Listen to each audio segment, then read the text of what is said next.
Good afternoon, and welcome to From Where We Are, stories of news and culture through the lens of USC and Southern California. I'm Claire Fogarty, coming to you live from Studio B in USC's Annenberg Media Center. And I'm Nicole Bednar. It's Tuesday, April 18th, 2023. Tax day, exciting stuff. Although California got an extension. Heck yeah, we did. On today's show, competitive club culture at USC, an effort to minimize the damage of e-waste, the impact of diet culture on college students, celebrities and invisible disabilities, and a conversation with an entrepreneur who's making a difference in South L.A. All that and more from Where We Are. But first, today's headlines from Sam Bittman.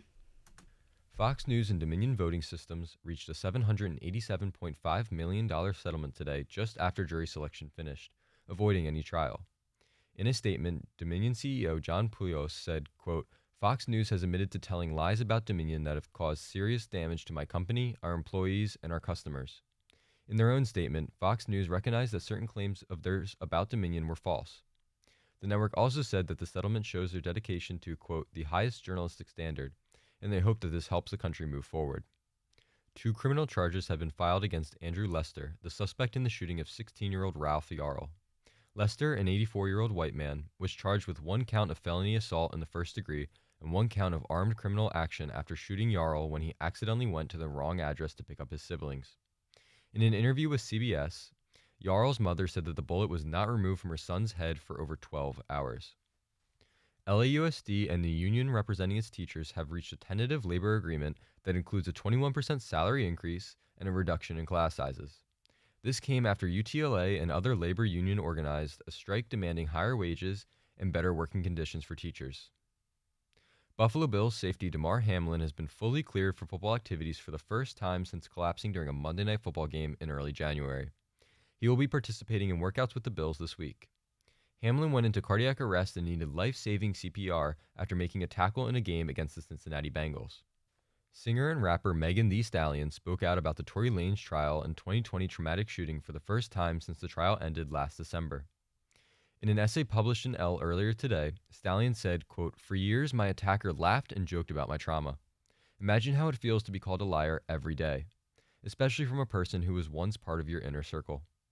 Stallion explained how she wished to keep the situation private, but it became hard to when Lanez went public. Stallion also said that she is now in a, quote, "happier place," but still deals with some of the mental health issues and trauma that linger from the incident. For Annenberg Media, I'm Sam Bittman. And those are some of today's top headlines.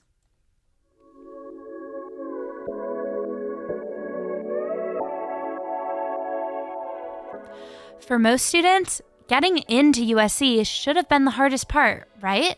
However, students are finding it harder than expected to connect with the clubs that they want to be a part of due to an overly competitive application process. Reporter Maya Gomes has the story. Having trouble getting into a club? You aren't alone. Many students are expressing their struggles with a club culture that appears to be both overly selective and exclusionary to new applicants. Junior theater major Mia Juni shared her frustration with what she feels is too harsh of an application process. I think a lot of times clubs will reject like a large amount of people, or especially underclassmen, because they consider it like a tough love thing, where it's like everyone is initiated like this and we're only in this position because we were also rejected. But I don't know if that necessarily encourages people to come back, and it might like dishearten them instead, because I know that's happened to a couple of people. Part of the appeal of joining a club at college is meeting new people. However, with clubs seeming increasingly restrictive, opportunities for meeting other students seem more elusive than ever.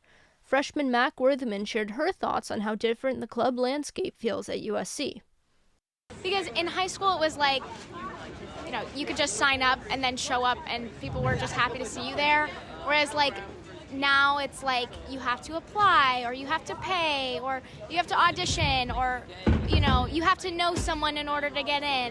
For some clubs, connections seem to be key, making who you know feel more important than what you can do.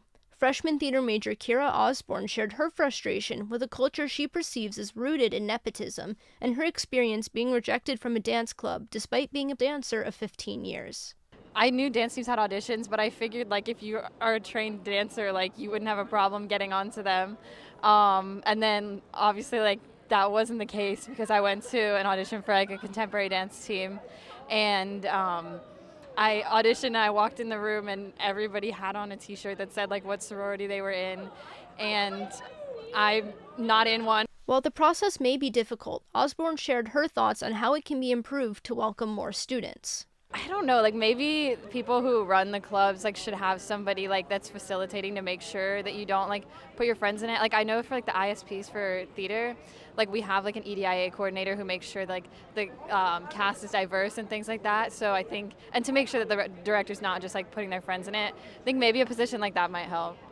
With over 1,000 student organizations at USC, not even the long application process can stop students from finding a community that they connect with. For Annenberg Media, I'm Maya Gomes.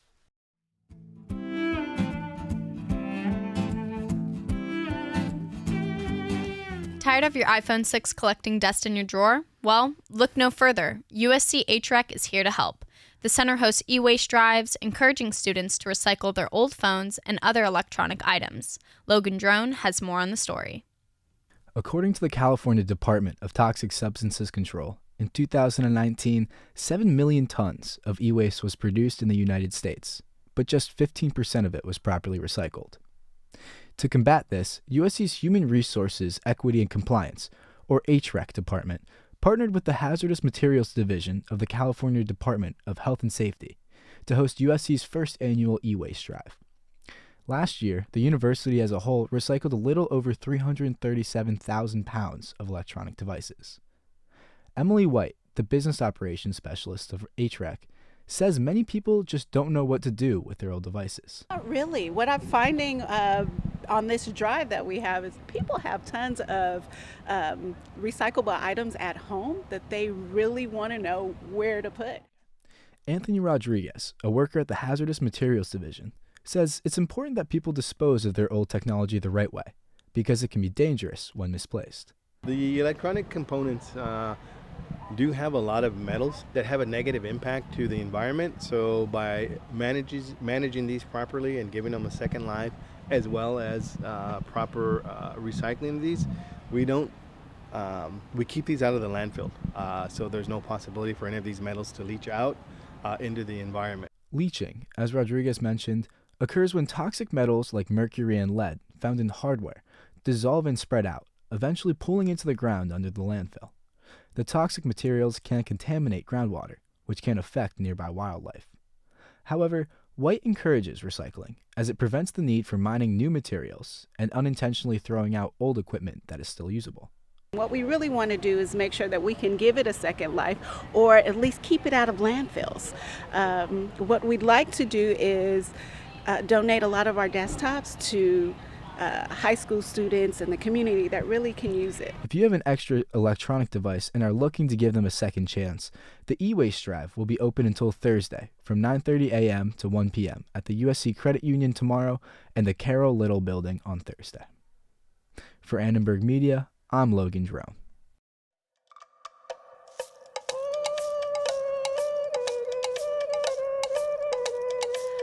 I'm Claire Fogarty. We're glad you're with us for From Where We Are. And I'm Nicole Bednar. It's 8 minutes past the hour. Coming up, unraveling misconceptions about weight, diet, and health. We dig into celebrities and invisible disabilities. And a conversation with the founder of a new apparel brand, University of South Central. Stay with us.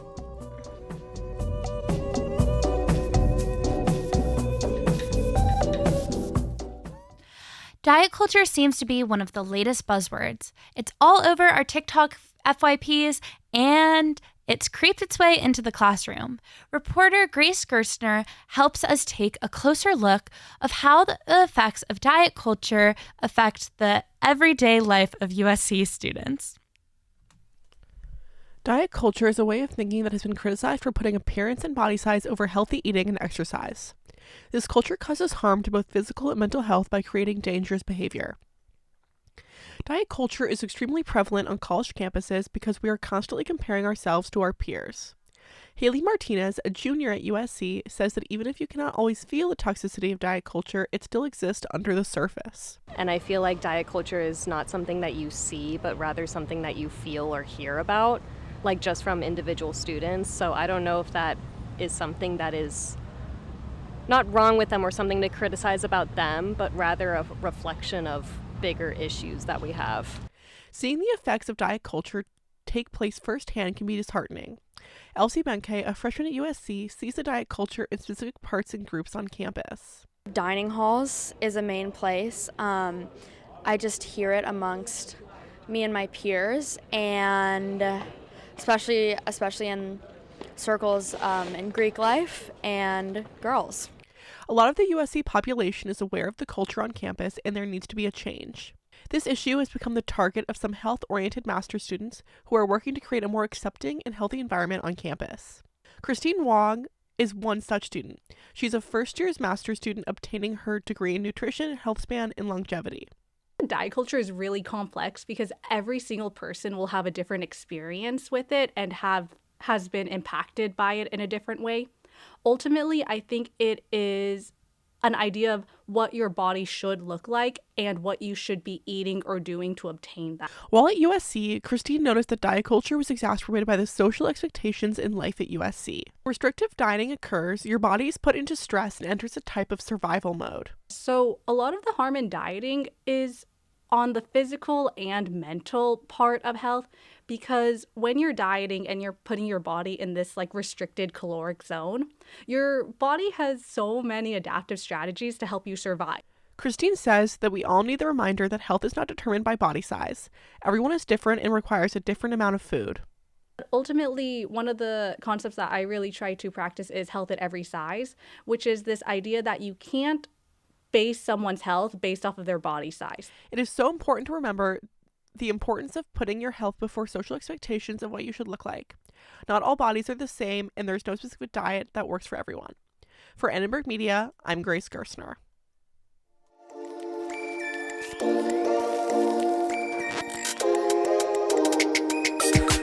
While Selena Gomez may often be in the news for miscellaneous celebrity gossip, her public struggle with lupus has reflected a larger phenomenon of celebrities with hidden disabilities and chronic illnesses being body-shamed by the media. Ginny Kim brings you more on invisible disabilities and how they affect celebrities and fans alike. I want to talk about Selena Gomez. And no, it's not about her dating rumors or drama. In February, Gomez live-streamed on TikTok to respond to the recent fat-shaming comments from tabloids and the internet. I just wanted to say and encourage anyone out there who feels any sort of shame for exactly what they're going through and nobody knows the real story. Gomez has lupus, a chronic autoimmune disease that causes the immune system to attack healthy tissue. Weight gain can be a side effect of medication, which she has publicly opened up about. I don't believe in shaming people for body or anything. This body-shaming phenomenon of celebs who have chronic illnesses unfortunately isn't unique to Selena. Twitter users recently poked fun at a red carpet picture of Abbott Elementary star Tyler James Williams for his thin-looking frame, without knowing that he has Crohn's disease, a chronic inflammatory bowel disease. It's also reminiscent of late actor Chadwick Boseman, who received similar comments about his body before his sudden passing in 2020 due to colon cancer. When you don't know someone's medical history, you truly have no idea what someone might be going through. Dr. William Stoll is professor of medicine at the Keck School of Medicine and chief of the Division of Rheumatology.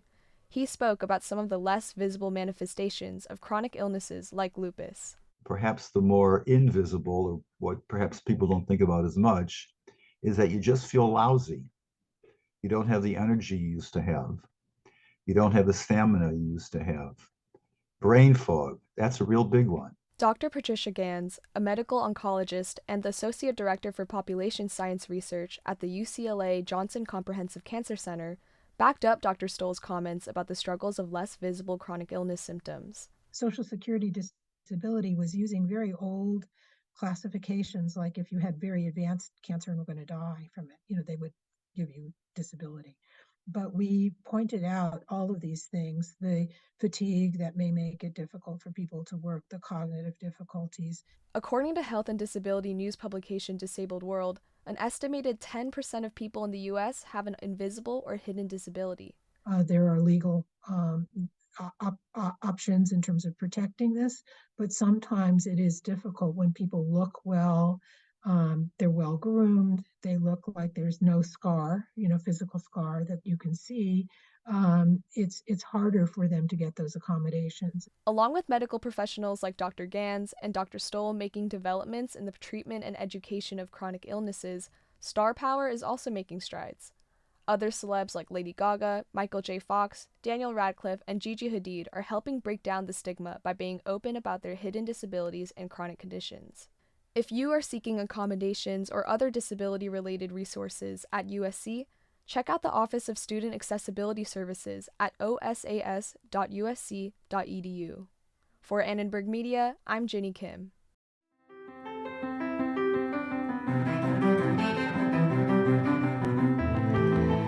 A group of USC students and South Central LA locals are redefining what USC means with their new apparel brand, University of South Central. They launched their first collection this past week with a mission of putting 100% of profits towards a scholarship for students from South Central and adjacent communities. Today we have a member of the team, business major Eric Cruz, with us to talk about this new project. Thanks for joining us, Eric. Yeah, thank you so much for having me. So, can you tell us a little bit about the idea for the University of South Central and what it came to first be? Yeah, I mean, it's a term that's used roughly throughout the community. It's something I would that's how I view USC. When I was in high school, it's the University of South Central. Then that whole idea was the name's always been around.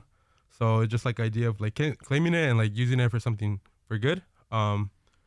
So yeah, that's where the idea came from a year ago. Then decided to build a team around me. One of them is my fraternity brother, and then someone else is from another organization I'm a part of. So yeah. And how did you view USC when you were growing up as a South Central local?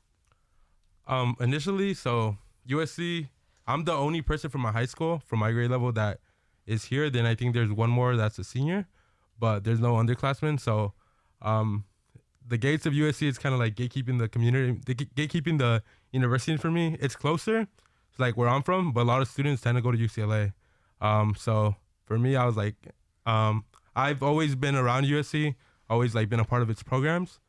So I wanted to come here because it was either that or UCLA, and I liked USC more. And since you started the company, what feedback have you gotten from the community? Yeah, I've always wanted to do, in high school, I've always wanted to start a clothing brand, but something with a more important mission, something that's I guess offers more value to me. There's a lot of clothing brands out there in LA. Some of them do pretty cool things. But if I'm using my community as a name of it, I don't want to make any money out of it. So that's why I want to start it up. That's why I brought in people I trust, people I could work with, and people who believe in the vision as well. Yeah, and part of University of South Central's vision or mission is, it says on your website, to redefine what USC means. What is the connotation that you think USC currently has, and why is it important for you to redefine it? Yeah, I mean, so USC came to this community first. So I think if the university would have got a name, then if people had input to it, it would have been cool if it would have been called the University of South Central. But the connotation of USC right now, I'm Latino, specifically from Oaxaca. So there's not a lot of people not a lot of people who look like me who come to USC. Although there's a lot of people around the community of USC who do look like me. So I want to redefine it. By redefine, I mean basically reclaiming it. That nowadays a lot of students who come to USC are first generation. A lot of students are there's a lot more students who are Latino who are coming to USC. So I wanted to be a space for them. And yeah, a lot of the things I do is I would say pretty progressive and non-traditional. And what exactly are you selling, and where can people buy it? Yeah, so we're selling tote bags. We have t-shirts, we have a crop top, we have stickers. You can find it on our website, universityofsouthcentral.com. Or just check out our Instagram and you could find the link there. Yeah, and thank you so much for joining us today and telling us about the social mission of your brand. We wish you luck and congratulations on your collection launch. Yeah, thank you so much.